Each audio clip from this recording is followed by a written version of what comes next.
चलिए anyhow, now see, on the last one we have of course just completed on this one. No work done. No work done means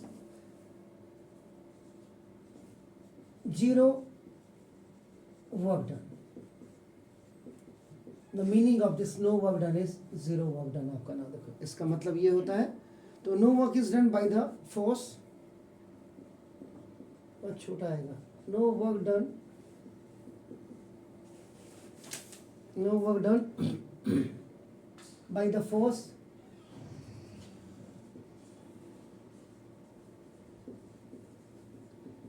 this is the acting at right angle, this is right angle to the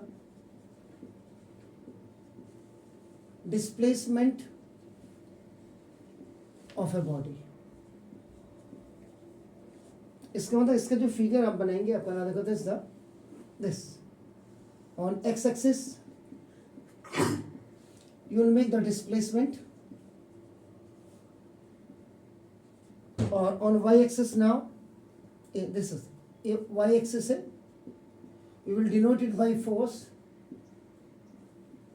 ये देखिए आपका नाम force, तो ये हो जाएगा, यहाँ पे आपका नाम देखो no work done by the force acting at right angle.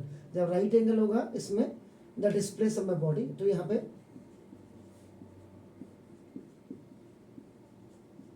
work done equal to आपका 0 हो जाएगा. अब यहाँ पे why, तो ये आपको you have to tell about the condition. आप कंडीशन बताएंगे आपका ना कि when the angle between, when the angle between ये किस किस के बीच में है आपका ना, डायरेक्शन ऑफ फोर्स एंड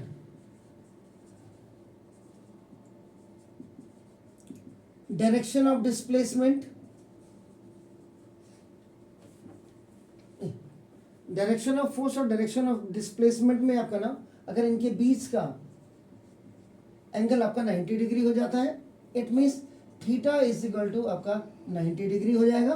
तो नाउ cos 90 डिग्री की वैल्यू आपकी हमेशा 0 होती है, याद रखिएगा. तो hence work done is 0.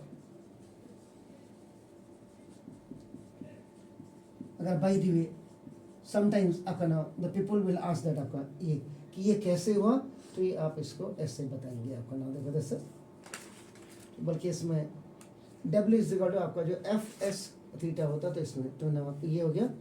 अब आपने क्या करना, ये एक स्पेशल नोट आप इसमें भी डाल दीजिएगा. रिमेंबर, ये याद करेगा कि W means work done, minimum कब होगा, इक्वल टू जब आपका एफ एस कॉस 90 डिग्री होगा, तो W वर्क डन आपका ये work minimum is equal to F into S cos 90 आपका 0 हो जाएगा. तो ना work done minimum is equal to आपका ना देखो दिस ये आपका 0 है. Sure, do it please. फिर आगे बढ़ते हैं.